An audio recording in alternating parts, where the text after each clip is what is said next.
Hello everyone and welcome to only IAS. स्वागत है आपका हमारे एनसीईआरटी सीरीज़ के लेक्चर्स में।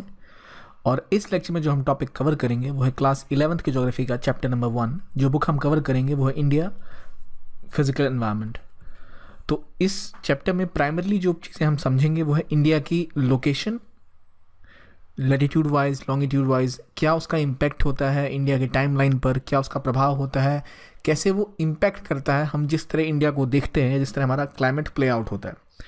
तो सबसे पहले आते हैं इंडिया की लोकेशन के ऊपर। तो इंडिया की लोकेशन आपसे मैं ऐसे नॉर्मली पूछ रहा हूँ कहाँ लोकेटेड इंडिया।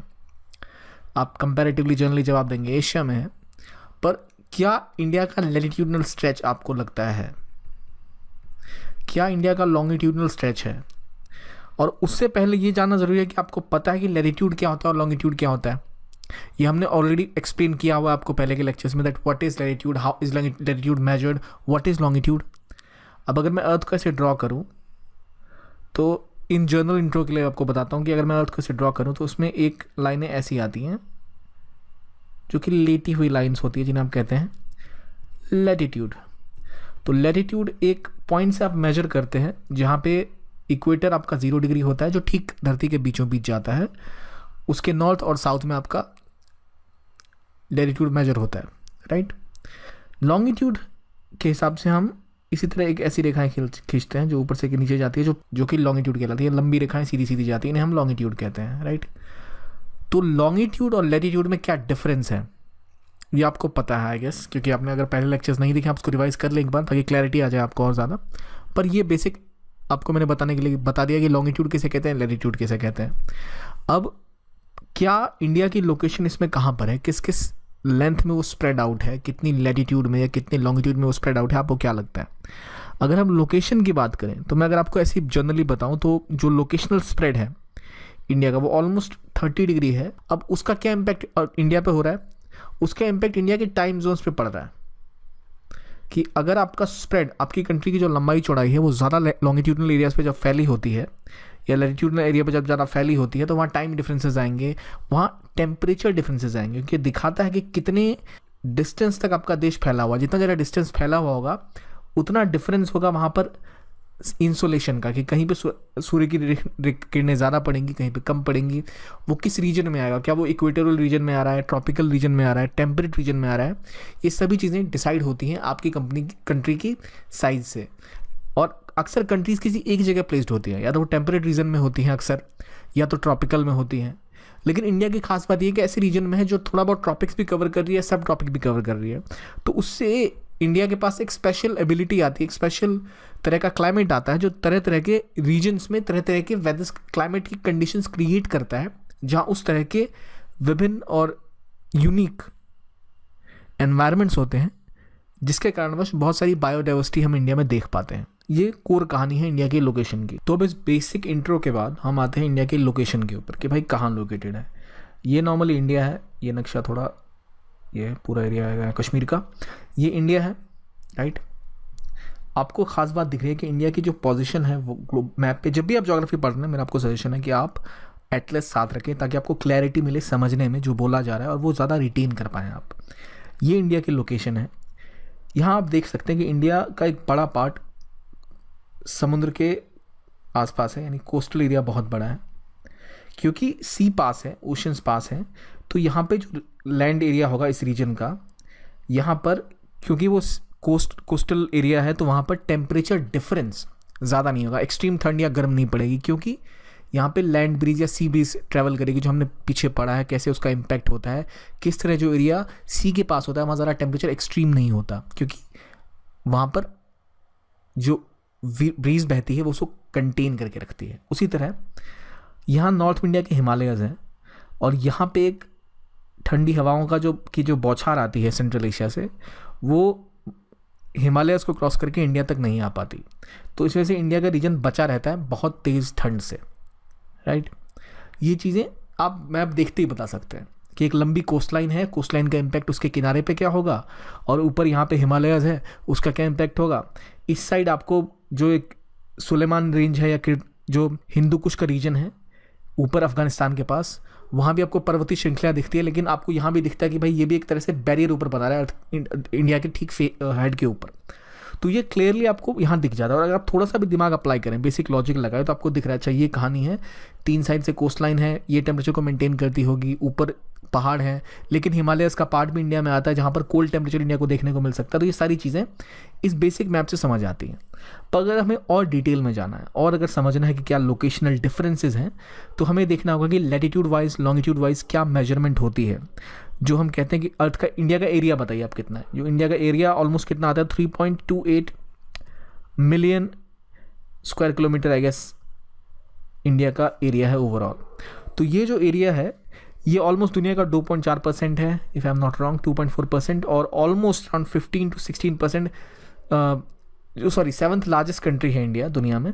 तो ये जो बेसिक सी चीज़ें हैं तो आपको पता होंगी ही कि इंडिया की रैंक क्या है, इंडिया में कितना परसेंट लैंड एरिया आता है वर्ल्ड का।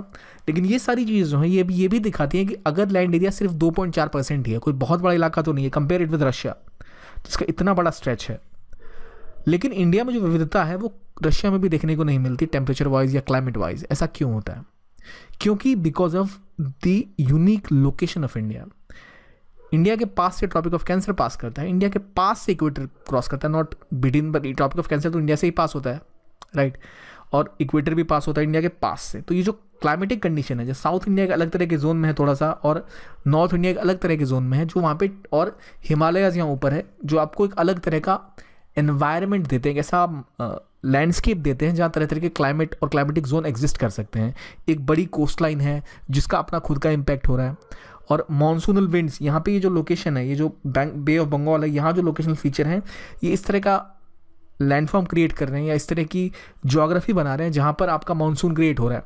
तो ये सभी फीचर्स इंडिया की लोकेशनल यूनिकनेस को दर्शाते हैं कि एक उतनी बड़ी कंट्री ना होते हुए भी, जितनी कंपैरेटिवली कनाडा, यूएसए या फिर रशिया है, फिर भी इंडिया में एक बड़ी यूनिकनेस दिखती है, तरह तरह के क्लाइमेटिक कंडीशंस दिखते हैं। अब अगर हम आगे बढ़ें और देखें कि जो फीचर्स हैं उनको और ज़रा गौर से देखें, तो इंडिया की एक्सटेंट में अगर आप कहूँ कहाँ से कहाँ तक एक्सटेंडेड है इंडिया, तो आप बोलेंगे 37.6 नॉर्थ से लेके 8 डिग्री 4 मिनट नॉर्थ तक ये इंडिया की स्ट्रेच है। और इधर आप इसको मेजर करेंगे 68 डिग्री 7 ईस्ट से 97 डिग्री 25 मिनट ईस्ट तक।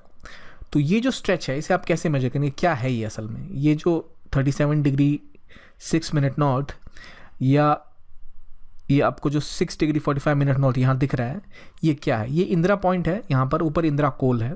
Indira point is southern most point on India's location, सबसे दक्षिणी एरिया इलाका, और ऊपर इंदिरा कोल है जो सबसे नॉर्दर्न मोस्ट है, राइट। ये इंडिया और इंडिया की ऊपर से लेकर नॉर्थ टू साउथ इंडिया की स्ट्रेच है, इतना लंबा इंडिया है। अब इसमें लैटिट्यूडनल डिस्टेंस क्या है और लॉन्गिट्यूडनल डिस्टेंस क्या है मुझे बताइए आप। 97 degree 25 minute east, 68 degree 7 minute east जो इस साइड आपको यहाँ दिख रहा है और यहाँ दिख रहा है, ये जो डिस्टेंस है इसमें लॉन्गिट्यूडनल डिस्टेंस क्या है और लैटिट्यूडनल डिस्टेंस क्या है मुझे बताइए। मैंने आपको जस्ट पहले अभी एक मैप ड्रॉ करके बताया था लैटिट्यूडनल डिस्टेंस कैसे होता है और लॉन्गिट्यूडनल डिस्टेंस क्या होता है। और ख़ास बात, यहीं से इंडिया से एक ट्रॉपिक ऑफ कैंसर पास होता है। ट्रॉपिक ऑफ कैंसर ठीक एक तरह से बीचों बीच पास होता है, ये आपको दिख रहा होगा यहाँ से जाते हुए, ये गुजरात में गया, राजस्थान होते हुए, एमपी होते हुए, यूपी होते हुए, ये इधर कट मार के सीधा निकल गया। अब किन किन राज्यों से निकल रहा है ये, स्टेट वाइज आपको स्टेट के नाम कहाँ कहाँ से वो निकल रहा है ये पता होने चाहिए। और एक और इम्पॉर्टेंट बात, जो इंडिया का स्टैंडर्ड मेरिडियन है वो कहाँ कहाँ से पास हो रहा है मुझे आप पहले बताइए। स्टैंडर्ड मेरिडियन होता क्या है? जब हम लॉन्गिट्यूड की बात कर रहे थे, लॉन्गिट्यूड ऐसे ऐसे ऊपर ऊपर रेखाएं खींची होती हैं, तो हम एक को मान लेते हैं कि ये प्राइम मेरिडियन है और उससे हम फिर ईस्ट या वेस्ट को डिफाइन करते हैं, राइट। तो जो 0 डिग्री होता है उसे हम कहते हैं प्राइम मेरिडियन, जो कि ग्रीनविच से पास करता है यूके में जो जगह है। क्योंकि वहीं से क्यों पास करता है, उसी को क्या रेफरेंस पॉइंट लिया गया, क्योंकि भाई यूके दुनिया भर पे कब्जा करके बैठा हुआ था इसीलिए। तो वहाँ से हम मेजर करते हैं, इंडिया वहाँ से 5 घंटे 30 मिनट आगे है ग्रीनविच स्टैंडर्ड टाइम से। तो उसके ईस्ट में इंडिया है, राइट, ग्रीनविच से ईस्ट में इंडिया है, ना कि वेस्ट में। तो इस तरह डिफाइन किया गया है लॉन्गिट्यूड को और लैटिट्यूड को, उसी हिसाब से इंडिया को मेजर किया जाता है। आपको अगर थोड़ा सा यहाँ पे कनेक्शन नहीं बन रहा है तो चिंता नहीं करनी, अभी हम और डिटेल में इसको करेंगे। मैं ये बेसिक इंट्रो दे रहा हूँ मैप वाइज कि हम इसे कैसे देखते हैं। इंडिया का टॉप मोस्ट पॉइंट है 37 degree and 6 minutes north, lowest है अगर हम मेनलैंड की बात करें तो 8 डिग्री 4 मिनट नॉर्थ जो यहाँ है, ओवरऑल 6 डिग्री 45 नॉर्थ जो कि इंदिरा पॉइंट के पास है, जो कि यहाँ पड़ता है, राइट। ये इंडिया का स्ट्रेच है और नॉर्थ टू साउथ पता ही चल गया आपको, पता है यहाँ से ये ट्रॉपिक ऑफ कैंसर पास हो रहा है। अब अगर आप इस मैप को गौर से देखें तो यहाँ फिजिकल फीचर्स में आप देखते हैं तो यहाँ आपके हिमालयाज़ है जो इस रीजन में कोल्ड विंड्स को रोकता है। यहाँ कोस्ट लाइन है जिस वजह से यहाँ पर आपकी क्या है, वेस्टर्न घाट्स हैं जो स्पेशल इकोलॉजी बनाते हैं, जहाँ काफ़ी ज़्यादा डाइवर्सिटी रहती है। एक प्रिस्टीन क्लाइमेट, प्रिस्टीन वहाँ पे एनवायरनमेंट है जहाँ पे आपके शोल फॉरेस्ट हैं, एवरग्रीन फॉरेस्ट हैं, और एक बहुत ही इस पूरे रीजन में यहाँ से यहाँ तक बहुत सारी आप इको डाइवर्सिटी देखते हैं, अवेलेबिलिटी देखते हैं। यहाँ आपके जो ऊपर के एरियाज़ है यहाँ पर आपके रिवर्स काफ़ी सारे फ्लो कर रहे हैं क्योंकि हिमालयज़ है ऊपर, जहाँ से आपकी वाटर सप्लाई काफ़ी आ रही है। तो फिर यहाँ पर आपके प्लेन्स बन रहे हैं जहाँ प्लेन्स पे पानी की उपलब्धता है, और क्योंकि बड़ी बड़ी नदियाँ बहती हैं तो अपने साथ जो अवसाद लाती हैं, जो इरोजन वो करती हैं, वो प्रोवाइड करता है बहुत सारा लैंड जहाँ आप खेती कर सकते हैं। तो इस वजह से इनका एक रोल यहाँ भी आपको दिख रहा है। फिर यहाँ क्योंकि यहाँ आपको क्या है, ये रीजन जो पेनिनसुला का रीजन है ये बसाल्टिक रीजन है। क्या है ये बसाल्टिक रीजन, खैर अभी हम और डिटेल में आगे बढ़ेंगे। तो यहाँ पर जो आपको दिख रहा है पठार जो यहाँ का है, यहाँ पर आपको बहुत से रिसोर्सेज मिलते हैं। तो ये सभी चीज़ें मिल के बनाती हैं एक बहुत ही डाइवर्स लैंडफॉर्म जहाँ डाइवर्सिटी के साथ कई रिसोर्सेज उपलब्ध हैं। ये बेसिक चीज़ें हो गई। ये चीज़ें कुछ रटनी पड़ती हैं, आपको ये याद नहीं रहेंगी। आपको नक्शा खोल के वहाँ पे मार्क करना पड़ेगा क्या लेंथ है, क्या ब्रेड्थ है और कितनी इसकी एरिया है इंडिया का, ताकि कभी बाय चांस अगर किसी क्वेश्चन में आ जाए प्रीलिम्स में तो आपसे गलती ना हो। इसको आप कॉन्सेप्चुअली डिस्टेंस ये याद कर सकते हैं, लोकेशनल की कहाँ कहाँ इंडिया की लोकेशन है, कहाँ कहाँ से कौन सी रेखाएं पास हो रही हैं, पर आपको चीज़ें रटनी पड़ेंगी थोड़ी सी, ज़्यादा नहीं। फिर अब अगर हम बात करें इंडिया का टेरिटोरियल जो एक्सटेंट हमें ऊपर देखा वो 12 नॉटिकल माइल्स तक फैला हुआ है कोस्ट से, राइट। अब नॉटिकल माइल की जो मेजरमेंट है वो यहाँ दी हुई है, आप इसको पढ़ सकते हैं। ये आपको रटना उतना आवश्यक नहीं है, लेकिन ये आपको बेसिक इंट्रो के लिए पता होना चाहिए। तो जो हमने पहले ही बात करी कि जो सदर्न मोस्ट बाउंड्री होगी इंडिया की वो कहाँ से थी, वो 6 डिग्री 45 मिनट्स नॉर्थ लेटीट्यूड पे थी, बे ऑफ बंगाल में। तो बे ऑफ बंगाल कहाँ है भाई, ये मैप यहाँ भी आपको दिख रहा है, फिर यही मैप की गलती है भाई। ये मैप कहाँ पर है, कहाँ पर आपको बे ऑफ बंगाल दिख रहा है, ये BOB है, बे ऑफ बंगाल। इसका जो सदर्न मोस्ट बाउंड्री इंडिया में आएगी वो कहाँ पे आएगी, वो आएगी 6 डिग्री 45 मिनट्स नॉर्थ, जो हमने पहले ही देखा किस रीजन पर है, इंदिरा पॉइंट पर है, राइट। इंदिरा पॉइंट कहाँ पर है, ये मैप दोबारा देखिए, इंदिरा पॉइंट ये रहा।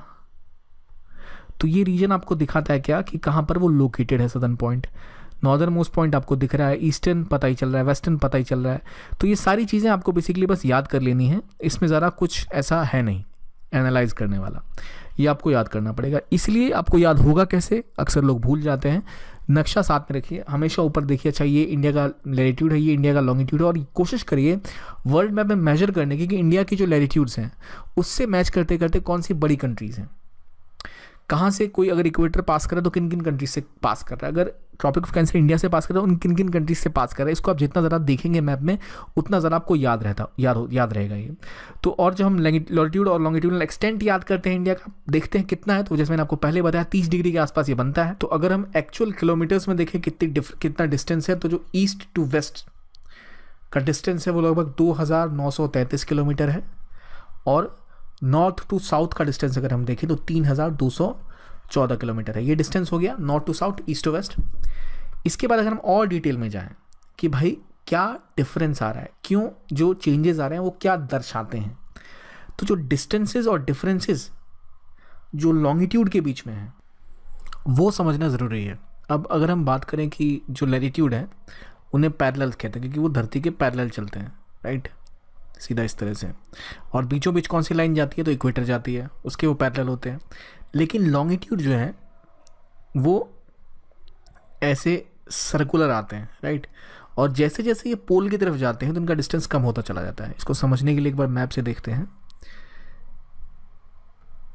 आपको दिख रहा है लैटिट्यूड का है, ये सारी रेखाएं, ये वाली, ये 30 डिग्री 60 डिग्री 90 डिग्री ये आपके लैटिट्यूड हो गए, और ये ऑलमोस्ट सिमिलर लेंथ के हैं, राइट। लेकिन लॉन्गिट्यूड जो ये इस तरह से आप मेजर कर रहे हैं, 0 डिग्री यहाँ प्राइम मेरिडियन जहाँ पर है आपका, और फिर 30 डिग्री नॉर्थ साउथ, इस तरह आपने डिसाइड कर लिया। ये जिस हेमिस्फेयर में उसको आपने नॉर्थ मान लिया, दूसरे में साउथ मान लिया, फिर यहाँ आपके ऐसे तरह से मेजर होता है। तो यहाँ आप देखिए क्योंकि ये पैरेलल जा रहा है तो यहाँ धीरे धीरे इनके बीच में यहाँ कितना ज़्यादा डिस्टेंस है, इनके बीच का डिस्टेंस यहाँ ज़्यादा है, और जैसे जैसे पोल पे जा रहे हैं डिस्टेंस आपको घटता हुआ दिख रहा है, राइट।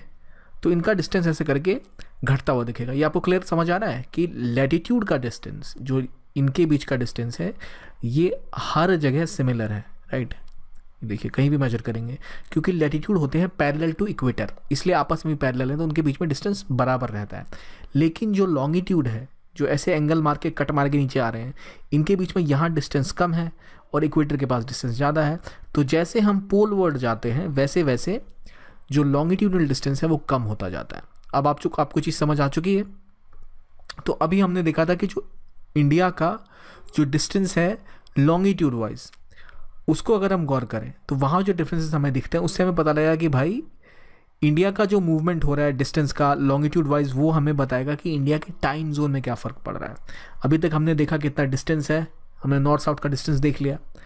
अब हम इसमें अगर आएँ तो हमें ये दिखता है कि भाई यहीं वो मेंशन था वो कि जैसे जैसे आप पोलवर्ड जाते हैं लॉन्गिट्यूड का डिस्टेंस घटता चला जाता है। लॉन्गिट्यूड का डिस्टेंस जो घटता चला जा रहा है वो ये भी बताया इक्वेटर के पास आपके लॉन्गिट्यूड में डिस्टेंस ज़्यादा होगा। इक्वेटर किस साइड है, इधर है इक्वेटर, राइट। और ऊपर जब हम जाएंगे तो लॉन्गिट्यूड का डिस्टेंस कम होगा कंपैरेटिवली, राइट। और लैटिट्यूड की वैल्यू जो हमें बता रही है वो ये बता रही है कि लैटिट्यूड, भाई इसी मैप में आप देखें ना, ये 2 डायमेंशनल मैप है, इसी में जो लॉन्गिट्यूड्स हैं वो आप कैसे डिसाइड करेंगे। लैटिट्यूड आप ऐसे डिसाइड करेंगे, राइट। लॉन्गिट्यूड आप ऐसे डिसाइड करेंगे, राइट। अब जैसे हमें पता है यहाँ आगे इधर डिस्टेंस थोड़ा कम होगा और इधर डिस्टेंस ज़्यादा होगा, लेकिन लैटिट्यूड का तो सीधा सीधा डिस्टेंस होगा। और लैटिट्यूड वाइज अगर आप देखें तो इंडिया का एक हिस्सा जो है साउथ का वो पूरा ट्रॉपिक्स में पड़ रहा है और ये ऊपर वाला है सब ट्रॉपिक में पड़ रहा है। तो यहाँ आपको डिफरेंस दिख रहा है टेम्परेचर का, और इसी वजह से क्लाइमेट में डिफरेंसेस है जो मैं पहले ही बता चुका हूँ आपको। लेकिन अगर आप लॉन्गिट्यूडनल एक्सटेंट देखें तो 30 डिग्री वेरिएशन है, और ये 30 डिग्री की वजह से काफ़ी फ़र्क आता है। और यहाँ तक कि जो डिफरेंस है उसको आप कैसे डिफरेंस कहेंगे, क्या डिफरेंस आ रहा है। अगर 1 डिग्री लॉन्गिट्यूड में डिस्टेंस आता है तो वहाँ 4 मिनट का फ़र्क पड़ता है, राइट। 4 मिनट का डिफरेंस आता है दो लॉन्गिट्यूड की लाइंस के डिफरेंसेस के बीच में। 1 डिग्री के डिफरेंस में 4 मिनट। यहाँ पे डिफरेंस कितने डिग्री का है, 30 डिग्री का है, ठीक। तो ये लगभग इंडिया का 2 घंटे का डिफरेंस क्रिएट करता है, 2 आवर्स का, क्योंकि क्लियरली 120 मिनट यहाँ हो रहे हैं तो 2 घंटे का डिफरेंस क्रिएट हो जाएगा। अब 2 घंटे का फ़र्क आपके ओवरऑल डिस्टेंस में आ रहा है, तो इसका मतलब कि जब कोई बंदा गुजरात में उठ रहा होगा तब तक अरुणाचल प्रदेश 2 घंटे बीत चुके हैं, वहाँ सूरज 2 घंटे पहले उग चुका है। जब आप यहाँ शाम के 5 बजे आपका सूरज हल्का सा ढल रहा होगा, जो नॉर्थ ईस्ट में होगा, भाई वहाँ रात हो चुकी है। तो बहुत डिफरेंस टाइम का डिस्टेंस आ गया था इन रीजन्स के बीच में। तो इसलिए जो यहाँ के टी बगान्स हैं वो कह रहे थे हमें एक बगान के लिए हमें 1 घंटा आगे का आप दे दो, हमारा टाइम जोन मूव कर दो आप। लेकिन इंडिया को लगा कि भाई 2 जो टाइम जोन्स हो जाएंगे तो इसको एडमिनिस्ट्रेटिवली बैलेंस करना मुश्किल हो जाएगा, तो गवर्नमेंट ने ऐसा कभी किया नहीं। लेकिन बगान टाइम जोन की लगातार बात हो रही थी कि इंडिया और इंडिया का जो जोन है वो यूपी के रीजन से मेजर किया जाता है। अब यूपी सेंटर में आता है, मतलब नॉर्दर्न इंडिया में, तो इसलिए नॉर्थ ईस्ट और जो ईस्ट है उसके बीच में काफ़ी डिस्टेंस आ जाता है। तो ये दिखाता है कि जो जहाँ पे लॉन्गिट्यूडनल डिस्टेंस जो बहुत ज़्यादा एरिया कवर करेंगे लॉन्गिट्यूड का, वहाँ उतना ही ज़्यादा टाइम डिस्टेंस आएगा। इसी वजह से यूके यूएस में लगभग 7 से लेकर 8 और टाइम जोन्स तक होते हैं। जैसे रशिया में मान लीजिए 11 टाइम जोन्स है और यूएसए में लगभग 6 टाइम जोन्स है। तो इंडिया में बात तो चली थी लेकिन वो हुआ नहीं क्योंकि एडमिनिस्ट्रेटिव दिक्कतें आ जाती। तो ये जो डिफरेंस है वेस्टर्न मोस्ट पार्ट और ईस्टर्न मोस्ट पार्ट में, ये लॉन्गिट्यूडनल डिस्टेंस की वजह से आ रहा है। और लैटिट्यूड के डिस्टेंस की वजह से हम देख रहे हैं कि जो क्लाइमेट में डिफरेंसेस आ रहा है। लैटिट्यूड का डिफरेंस ये दिखाता है कि कितनी सूरज की रोशनी यहाँ पड़ेगी। अगर यहाँ सूरज की रोशनी पड़ रही है तो कोई रीजन अगर यहाँ पर है तो यहाँ ज़्यादा धूप पड़ेगी, राइट। तो इस वजह से ट्रॉपिक के रीजन में ज़्यादा धूप पड़ती है और वो वहाँ का क्लाइमेट उस तरह से थोड़ा बदलता है। और वही कहानी है कि लैटिट्यूड वाइज भी इंडिया का एक्सटेंट काफ़ी ज़्यादा है, लॉन्गिट्यूड वाइज भी इंडिया का एक्सटेंट ज़्यादा है। इसलिए हमें टाइम जोन पर भी डिफरेंस दिखता है, हमें टेम्परेचर में भी डिफरेंस दिखता है और क्लाइमेट टाइप में भी डिफरेंस दिखता है। तो यही जो इंडियन स्टैंडर्ड टाइम की मैं आपसे बात कर रहा हूँ, IST जिसे कहते हैं, इससे अब स्टैंडर्ड टाइम लेते क्यों, ये भी आपके मन में एक सवाल आ सकता है, क्यों हम ले रहे हैं भाई स्टैंडर्ड टाइम, कहीं भी ले लें। लेकिन इंडिया को रन तो आपको एक तरह से करना है और इतना ज़्यादा डिस्टेंस है from Jaisalmer to let's say Arunachal Pradesh, Tripura to Delhi, there is huge breadth, बहुत दूर का एरिया है। तो इसके लिए आपको एक बेसिक कॉमन पॉइंट लेना होता है जहाँ से आप डिसाइड करते हैं कि भाई ये हमारा टाइम जोन है। और इंडिया का जो टाइम जोन है वो मिर्ज़ापुर से पास करता है, जो कि यूपी के पास है, यूपी में है ऑलमोस्ट। तो वहाँ से इंडिया मेजर करता है अपना नेशनल टाइम जोन। और मिर्ज़ापुर से जो पास कर रहा है इसकी लोकेशन क्या है, 82 डिग्री 5 मिनट ईस्ट। ईस्ट क्या, तो east longitude, right, 82 degree 5 minutes east longitude. अब एक चीज़ मैं आपको बताना भूल गया कि जब मैं यहाँ मिनट बोल रहा हूँ, तो जब एक यहाँ पे लगेगा डिग्री के बाद मिनट्स आते हैं, मिनट्स के बाद लेट्स से 82 डिग्री 5 मिनट और 51 मिनट या 6 सेकेंड्स होता कहीं, तो डिग्री को और डिवाइड करते हैं मिनट्स में, और मिनट्स का डिवीजन होता है सेकेंड्स में। ये क्लैरिटी के लिए। लेकिन इंडिया का जो प्राइम मेरिडियन है, जो इंडियन स्टैंडर्ड टाइम है, जहाँ से इंडिया अपना टाइम जोन कैलकुलेट करता है, वो मिर्ज़ापुर से क्रॉस होता है यूपी में, जो कि है 82 degree 5 minutes east longitude, right. मुझे उम्मीद है आपको लॉन्गिट्यूड और लैटिट्यूड का फ़र्क, इंडिया का प्राइम मेरिडियन क्या है, वो पता लग गया होगा अब तक। अब बात करते हैं साइज़ की। तो इंडिया की जो साइज़ है ऑलरेडी आपको मैंने बताया, काफ़ी बड़ी है, आप खुद जानते हैं इतना डेप्थ है। फिजिकल डाइवर्सिटी है, फिजिकल डाइवर्सिटी की बड़ी रीजन क्या है, कि इतना डाइवर्सिटी क्यों है। एक, लैटिट्यूडनल स्प्रेड बहुत ज़्यादा है, लॉन्गिट्यूडनल स्प्रेड बहुत ज़्यादा है, इसके अलावा रिवर्स बहुत हैं, लैंडफॉर्म काफ़ी डाइवर्सिफाइड है, माउंटेन्स हैं, ओशंस हैं, और ऐसी जोग्राफिकल फीचर वो क्रिएट करते हैं जिसकी वजह से तरह तरह के क्लाइमेट एग्जिस्ट कर सकते हैं। अगर आप नॉर्थ में देखें तो बड़ी नदियां हैं, जो बड़ी नदी गंगा, ब्रह्मपुत्र, इस तरह की महानदी वगैरह, तो ये डेल्टा क्रिएट करती हैं जो बहुत ज़्यादा उपजाऊ होता है। इसके अलावा जो प्लेन्स हैं वो काफ़ी ज़्यादा उर्वरक हैं। फिर आपका पठार है, पेनिनसुला, जहाँ पे बहुत से रिसोर्सेज मिल रहे हैं, और सॉइल की क्वालिटी, टाइप, ये सब डिसाइड करता है कि किस तरह से इंडिया का जो लैंडफॉर्म है इस तरह से डाइवर्सिफाइड है। फिर जैसे मैंने आपको पहले भी जिक्र किया कि अगर आप इंडिया के डिफाइन करना चाहते हैं इंडिया का वेदर कैसा है, क्यों डाइवर्सिटी है, तो आपको दिखाना पड़ेगा कि इंडिया में क्या एक्सटेंट है, कि हिंदुकुश सुलेमान रेंज से लेके आपका जो सब कॉन्टिनेंट है पूरा, ये खुद में एक अलग तरह का क्लाइमेटिक कंडीशन क्रिएट में रहता है। क्यों? क्योंकि एक तो मानसून की कहानी आ गई आपकी, आपका खुद का एक बैरियर ऊपर माउंटेन्स का आ गया, और पूरा रीजन बाकी के सब रीजन जो आसपास है उससे काफ़ी अलग है, क्योंकि पूरी हिमालय एक तरह से हिमालय का यहाँ एक कवच बना रहता है, और नीचे आपका पूरा सी है जो आपको बाकी तरह के कोई ऐसे एक्सट्रीम वेदर से बचाता है। तो ये आपको खुद में खुद एक इस रीजन की जो सब कॉन्टिनेंट की कंट्रीज़ हैं, पाकिस्तान, इंडिया, नेपाल, भूटान, बांग्लादेश, इन सब को मिला के एक अलग सा वेदर का एनवायरनमेंट क्रिएट करता है, एक ऐसी फिजिकल लैंडफॉर्म क्रिएट करता है जहाँ बहुत ज़्यादा डिफरेंट और यूनिक न सिर्फ लैंडफॉर्म है, क्लाइमेट है, बल्कि ओवरऑल कंडीशंस है जो एशिया के बाकी रीजन्स में ऐसी देखने को नहीं मिलती, चाहे आप वेस्ट एशिया की बात करें, मिडल ईस्ट की बात करें, या चाइना की बात करें। और यहाँ पे आना ऑलरेडी मुश्किल है, क्योंकि कुछ पासेस को छोड़ दिया, जैसे बोलन पास, शिपलिखा, नाथुला, बॉम्डिला के अलावा इस रीजन को क्रॉस करना भी मुश्किल है। तो यहाँ पासेस हैं, आपको पासेस भी पढ़ने, वो हम कवर करेंगे आगे कि कितने तरह के पासेस हैं, कौन कौन से मेन पासेस हैं, पर ये बेसिकली लोकेशन की रेलेवेंस दिखाने के लिए था। तो अगर आप और इसको मेजर में करेंगे तो आपको कश्मीर से लेकर कन्याकुमारी तक जो डिफरेंसेस दिख रहे हैं, जो पेनिनसुला जो ओशंस की तरफ फैला हुआ है, इसकी वजह से इस पर क्या इम्पैक्ट होता है, तो मॉडरेटिंग इफेक्ट होता है ओशन का। सी का हमेशा एक मॉडरेटिंग इफेक्ट होता है, वो टेम्परेचर को मॉडरेट कर देता है, एक्सट्रीम नहीं रहने देता। और इंडिया की कोस्ट लाइन लगभग 7,517 किलोमीटर की है, अगर आप अंडमान निकोबार का जो रीजन है वो कैलकुलेट करके चलें, मतलब ये अगर आप कैलकुलेट करेंगे तो यहाँ इसको पूरा घुमा के ऐसे मेजर करेंगे आप इसका पूरा पेरीमीटर। लेकिन लैंड जो मेन लैंड है वो 6100 किलोमीटर का है, square kilometre coast line India की। अगर आप अंडमान निकोबार से ऐड करते हैं तो 7517 स्क्वायर किलोमीटर है, और इसके साथ आप लक्षद्वीप भी ऑब्वियसली ऐड करेंगे, जो 2 बड़े इंडिया के आइलैंड ग्रुप हैं। तो इंडिया की फिजिकल डाइवर्सिटी, जोग्राफिकल डाइवर्सिटी इसको प्रोवाइड करती है अपॉर्चुनिटीज़, और वही अपॉर्चुनिटीज़ का फ़ायदा उठा के इंडिया का ट्रेड भी उसी प्रकार से बढ़ पाया है। ट्रेड कैसे बढ़ा है? क्योंकि कोस्ट लाइन है तो आपके पास एक लंबा इलाका है जहां आप बाय सी रूट ट्रैवल कर सकते हैं, जहाँ बाय सी रूट आप ट्रेड कर सकते हैं। लैंड बाउंड्रीज बहुत सारी कंट्री से टच हो रही है, आप उनके साथ ट्रेड कर सकते हैं।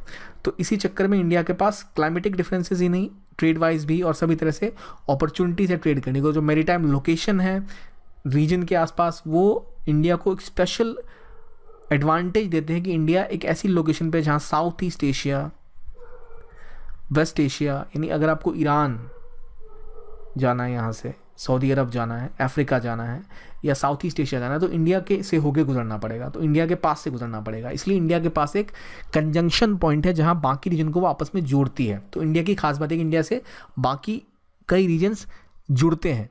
India is like a not, right. तो ये स्पेशल फीचर्स इंडिया की लोकेशनल स्पेशलिटी बताते हैं। तो अगर आपको कभी मेंशन करना है कि क्या लोकेशनल फीचर्स है इंडिया के, तो आपको सारे मेंशन इस तरह आप कर सकते हैं। और यहाँ इधर आपको श्रीलंका है जो कि पाक स्ट्रेट और गल्फ ऑफ मन्नार से सेपरेटेड है इंडिया से। तो ये बेसिक सी लोकेशनल फीचर्स हो गए, हिस्ट्री हो गई। इस टॉपिक में प्राइमरली इतना ही है। जो चीज़ें हमने मेंशन करी, जो आपको थोड़ा कन्फ्यूजन रहेगा कि भाई आपने तो पेनिनसुला का डिफरेंस नहीं बताया, रिवर्स के बारे में डिटेल में नहीं करी, वो पूरा आगे हम कवर करेंगे स्टेप बाय स्टेप। तो देखते हैं आपको असल में कितना याद है जो अभी तक हमने पढ़ा है, कितना समझ आया। विच one of the following is latitudinal extent is relevant for extent of India's area. इसमें लैटिट्यूडनल एक्सटेंट कौन सा है बताइए मुझे आप। मैंने आपको बताया था आपको ये याद करना पड़ेगा, वैसे ये याद नहीं रहेगा क्योंकि काफ़ी थोड़ा सा शुरुआत के समय में थोड़ा सा आपको ये याद करनी मुश्किल हो सकती है, पर अगर आप इसको लिख लें, मैग्नेट टेस्ट पे देखें तो इजीली याद कर सकते हैं। फिर विच one of the following countries share the longest land frontiers with India. ये बेसिक जनरल क्वेश्चन है, आपको पता होना चाहिए इनमें से कौन सा आंसर है, बांग्लादेश, पाकिस्तान, चाइना या म्यांमार। और ऐसे क्वेश्चन यूपीएससी तो अब नहीं पूछती पर पीसीएस वगैरह में आ जाते हैं। Which one of the following countries is larger in area than India, बताइए। ये भी बहुत ही इजी क्वेश्चन है, सीधा सा आप बता सकते हैं कौन सा देश इंडिया से बड़ा है साइज़ में। इसलिए ज्योग्राफी में मैप को स्टडी करना बहुत इंपॉर्टेंट है। आपको पिक्टोरियल मेमोरी होनी चाहिए, कहाँ पे कौन सा रीजन है, कहाँ पे कौन से देश हैं। फिर which the following longitudes is the standard meridian of India, कौन सा इनमें बताइए। और ये थी हमारी कहानी आज की। आज के लिए इतना ही। देखने के लिए बहुत बहुत धन्यवाद। मुझे उम्मीद है आपको सारी चीज़ें क्लियर हो गई होंगी। Thank you very much.